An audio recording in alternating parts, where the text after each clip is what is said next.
Sa tanan, nanapod kita sa light them with my word, ang sinimana nga pagpambit sa kinabuhi sa layko. Ang atong ebanghelyo atong gikuto gikan kang Lucas kapitulo 11 bersikulo 1 hangtod sa 13. Mao kaning pagtudlo nato ug unsaon pag ampo ug unsaon nato nga malahutayon sa atong pagampo o unsaon nato nga gitagaan kita kanang kasiguruan nga ang Ginoo mo tubag gayud sa ato ang pagampo. So brothers and sisters, madto kita sa bersikulo 1. Usa ni ana kadlaw pag kahuman og ampo ni Hesus, usa sa iyang mga tinun-an miduol kaniya og mingon, Ginoo, si Juan nga tigbautismo nagtudlo sa iyang mga tinun-an sa pagampo. Tudloy usab kami sa pagampo. So, unsa man day nakalinggat man day ang kananaang disipulo kaniya nga nagampo, no? Nakita nila nga si Jesus kananaang human niya pagampo, nag-adto dito sa usa ka bukid or nag-inusara ngani usahay maguna pa man ang mga tawo nga gasunod kaniya kaysa iyang pagampo, madisturbo siya. Apan naalinggatan nila na human pagampo ni Jesus, hapsay kayo ang iyang paragway, hapsay kayo ang iyang pangimpinyo sa iyang pagpanudlo kanila, sa iyang pagdala kanila. So, brothers and sisters, munang na inganyo usab ang mga disipulo. Apan sa batasan sa Hudiyo, wala man gyud kani sila yung mga gitawag nato personal prayer, no? Dili man gyud nila uso kananaang na ay pagampo nga personal pareha kang Hesus. So munang na inganyo sila. Ngani kananaang ang mga Hudiyo usab kananaang ilang nakita nga kay na may mga grupo-grupo sa una, nakita nila nga kaning kang grupo ni Juan lain po ang ilahang matang sa ilahang pagampo, sa ilang pagdaig, paghimaya sa Ginoo. Kanin po sa usa ka kanang grupo o labi na grupo sa mga Hudiyo, lain po ang ila. Wala sila'y devotional o personal prayer. But ang ila nga pagampo, subay lang yun sa mga kapistahan siguro nila o na mga kananaang gisaulog nila. But personal or devotional nga prayer, wala. Kaya nga naman, atong panahon na ma-identify sila, kananaang makita sila nga kani siya membro kani sa kanang panon, no? Panon kang Hesus kay ingon ani ang iyang kananaang matang sa ilahang spirituality, ilahang pagka Diyos nun, pagka malampuon. Dahil sa verse 2 sa versikulo 2, busa mingon dayon si Jesus human siya kananaang gihangyo nga magpatudlo og pagampo. Mingon dayon siya kanila, pagampo kamo og sama nini, amahan namo, hinaot nga pasidunggan ikaw sa mga tao, hinaot nga maghari ka dinhi kanamo, hatagi kami sa among gikinhanglan nga nga pagkaon matag adlaw, pasaylua kami sa imong mga sala, sa among mga sala, tungod kay gipasaylo man usab namo ang tanang nakasala kanamo, ug ayaw itugot nga madaog kami sa mga pagsulay. So brothers and sisters, sa verse 2 ingon siya nga busa mingon siya si Jesus kanila, pagampo kamo ug sama niini, amahan, hinaot nga pasidunggan ikaw sa mga tao, no? Pasidunggan ikaw sa mga tao. Si Jesus nga kananaang nagampo, magsugod gayud iyang pag-ampo amahan. Pareha ka rin karong gitudlo niya nga pag-ampo amahan namo, no? Gitamod niya. Ato siyang nakita nga siya gyud ang amahan. Siya gyud ang kananaang nagmungna nining tanan. Siya gyud ang ginikanan nining tanan nato nga gipuy-an sa ato ang kinabuhi. Siya gyud ang kananaang source, no? Kananaang gigikanan sa ato ang panglawas, sa ato ang kinabuhi, sa ato ang gikinahanglanon lami sa hangin, sa tubig o uban pa nga gikinahanglanon nato sa nining kinabuhi, no? Perpekto gayud nga kanini nga pag-ampo nga kananaang nagtamod kananaang nag-recognize sa ato ang Ginoo nga siya ang usa ka amahan nga kuan jud siya mo'y tinubdan sa tanan, sa langit o sa yuta o sa tanan, no? Kanini ang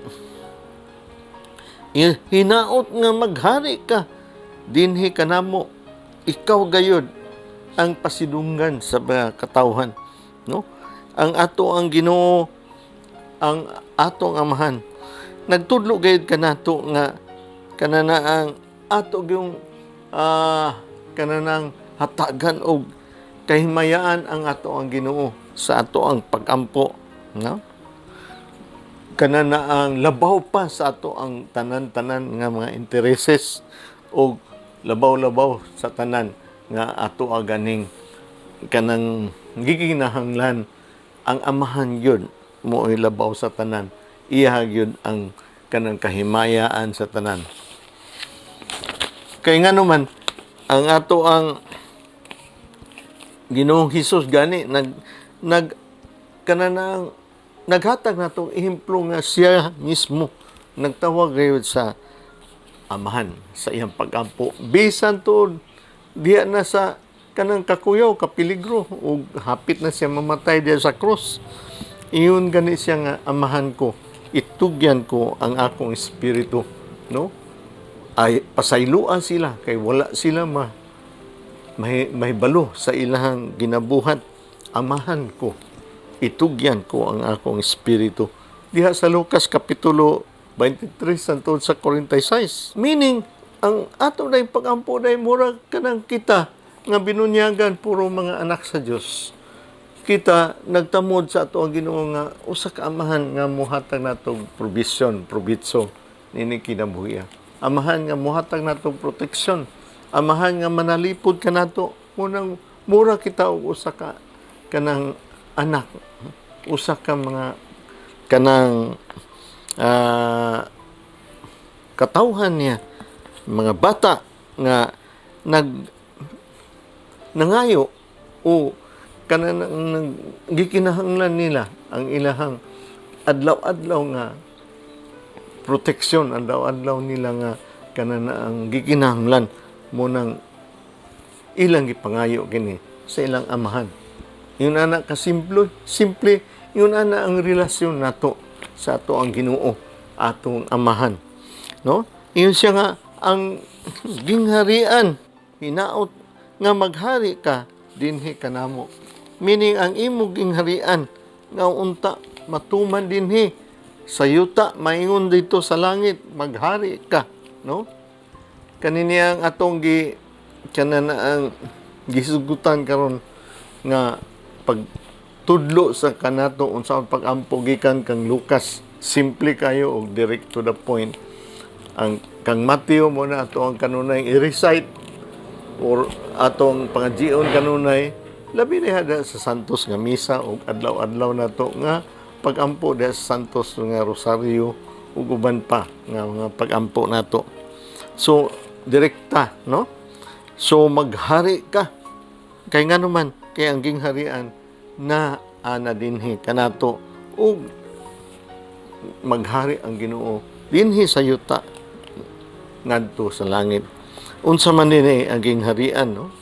Gingharian sa grasya sa Ginoo nga makita nato diha kanatong tanan sa adlaw-adlaw nato kinabuhi.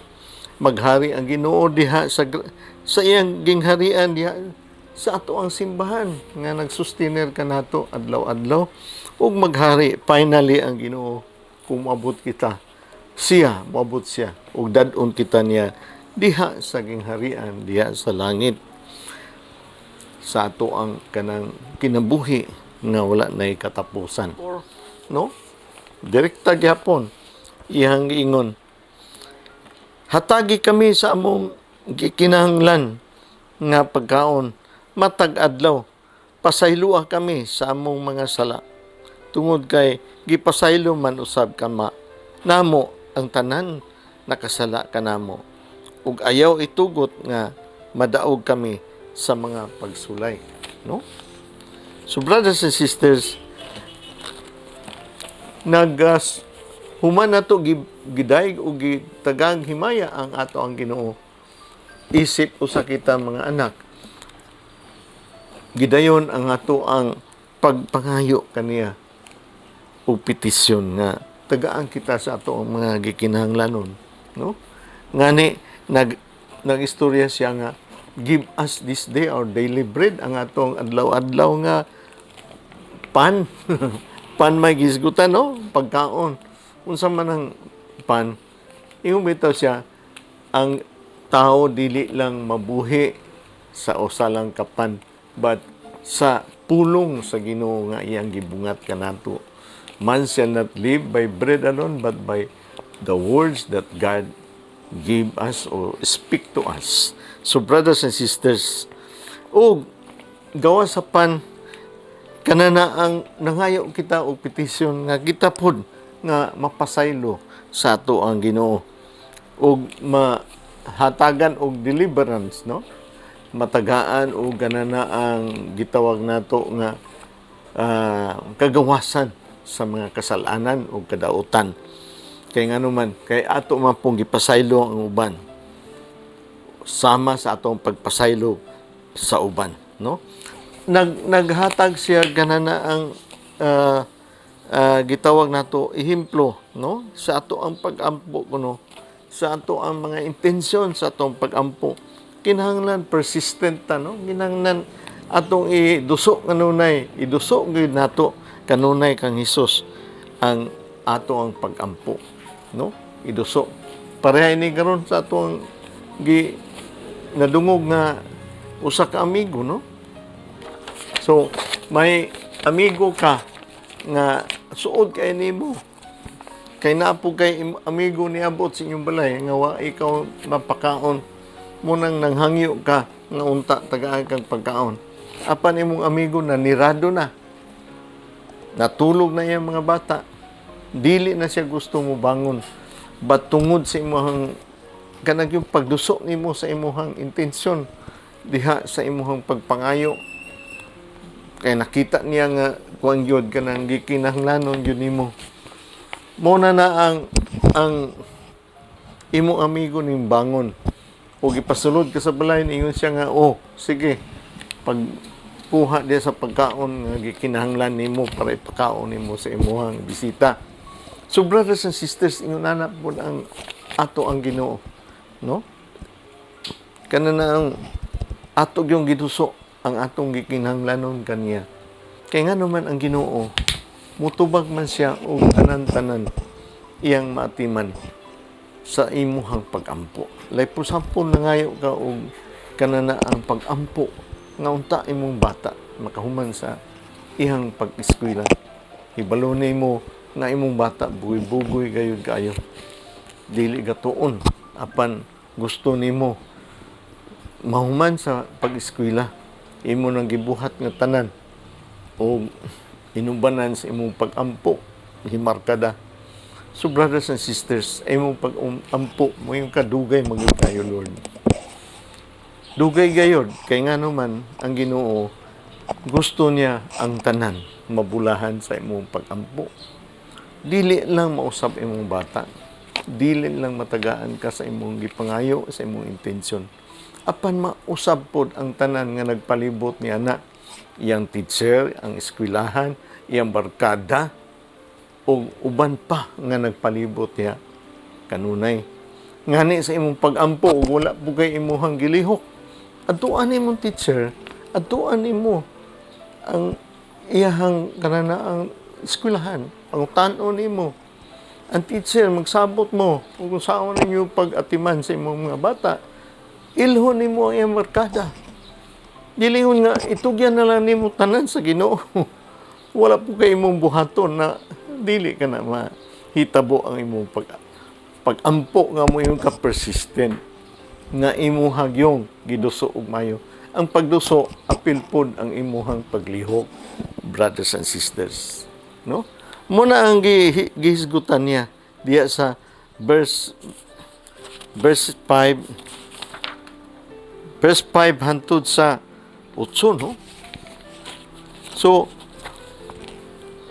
og naghatag pod kani og kanang kasiguruan sa ato ang Ginoo nga kita mismo iya kitang tubagon, no?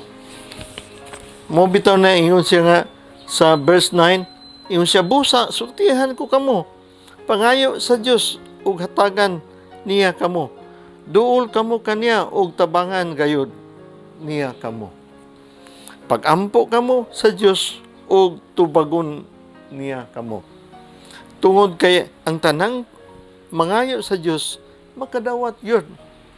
Ang muduol kaniyang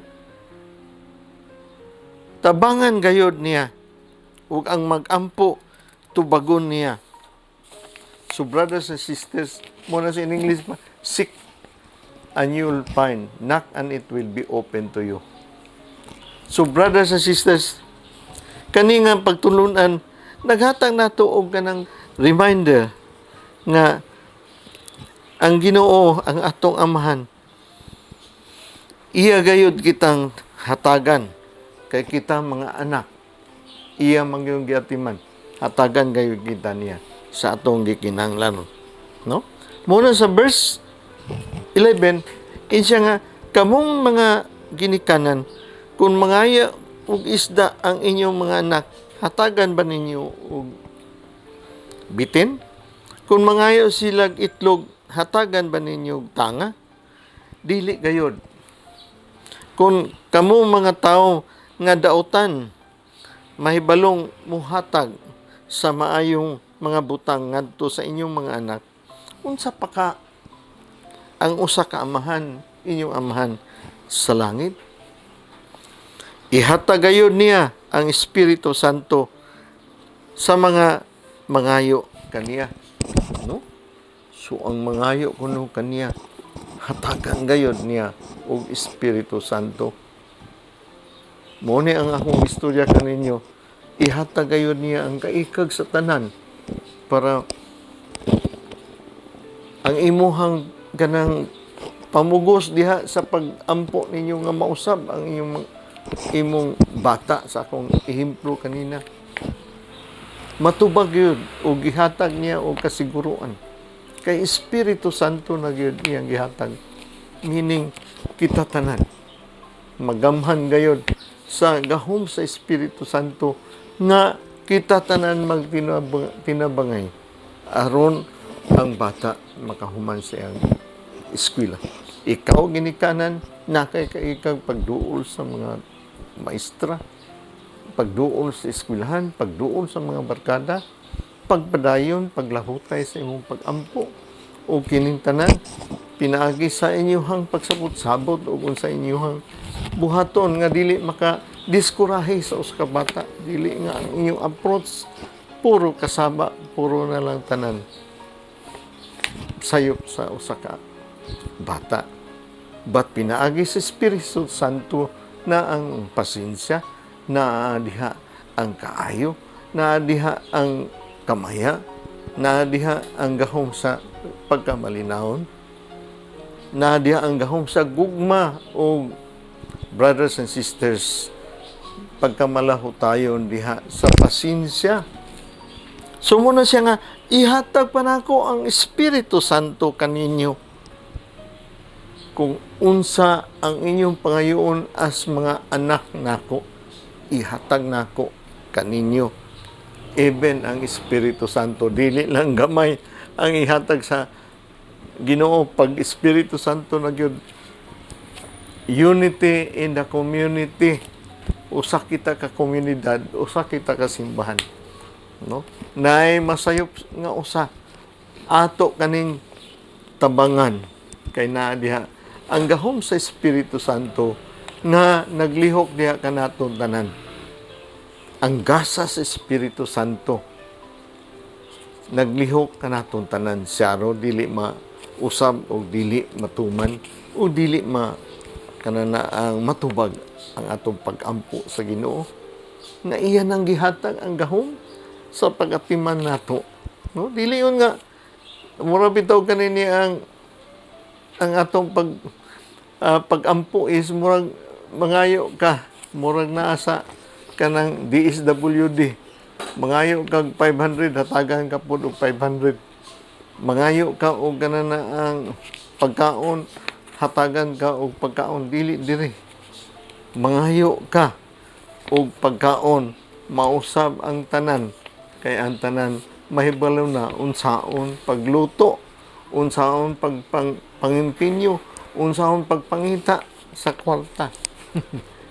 Para sila pod makatudlo pod sila sa uban nga atong nagkinahanglan, naraday sekreto, no? Kinahanglan pod maning kamot man day ka nga kanana ang makasapi ka, pinaagi sa imuhang paningkamot nga mangimpinyo po ka, nga matabangan imong kaugalingon, nga naara po'y imuha pong makanunayon nga income sa imuhang kinabuhi.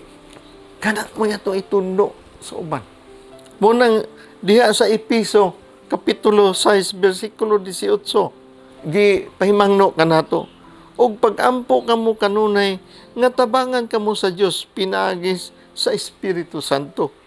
Ayaw gayud kamo pagpasagad, kundili pagpadayon hinuon kamo sa pag-ampo, ug ayaw ninyo kalimti sa pag-ampo ang mga katawhan sa Dios.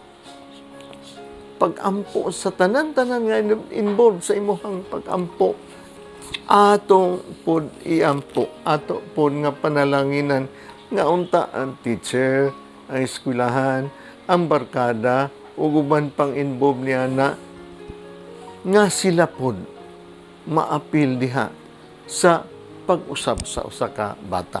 Ang atong pag-ampo dili ingon nga tagay ko ani, tagay ko ana, tagay ko ani.